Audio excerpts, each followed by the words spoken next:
இப்போ மேடையில் விஜய் கட்சி மேடையில் கல்வி நிதியுதவி கொடுக்குறாரு. ஒருத்தர் பாவம் வாத்தியார், எத்தனை வருஷமாக வாத்தியாராக இருக்குன்னு தெரியல.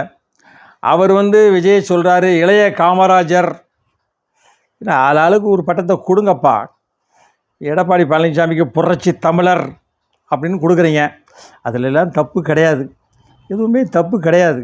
எல்லோரும் சொல்கிறோம், காமராஜர் போல் ஆட்சி நடத்த வேண்டும், எம்ஜிஆர் போல் ஆட்சி நடத்த வேண்டும், யாராவது கலைஞர் போல் ஆட்சி நடத்த வேண்டும் சொல்லுகிறீர்களா? ஆனால் அவங்க ஆமாங்கிறாங்க. யார்? திமுகக்காரங்க.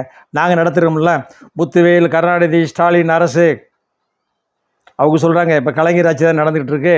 அதனால தான் இப்போ எவ்வளோ பாருங்கள், மதுபான ஊழல், கொலை, கொள்ளை, கள்ளச்சாராயம், வழிப்பறி, இல்லை இது யாரோட ஆட்சி நடக்குங்கிறீங்க?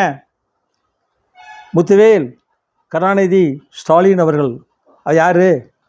கலைஞர் ஆட்சி தான் நடக்குது. இப்போ கலைஞர் உரிமத்தொகை வாங்குறீங்கல்ல, ஏன்னா அம்மா உரிமத்தொகை கொடுக்குறாங்களா, முதலமைச்சர் நிதி உதவி கொடுக்குறாங்களா? முதலமைச்சர் நிதி உரிமத்தொகை கலைஞருக்கு தான் கொடுக்குறாங்க. அதனால் கலைஞர் ஆட்சி இப்போ நடக்கு அப்படிங்கிறது தெளிவுபடுத்திக்கிட்டேன்.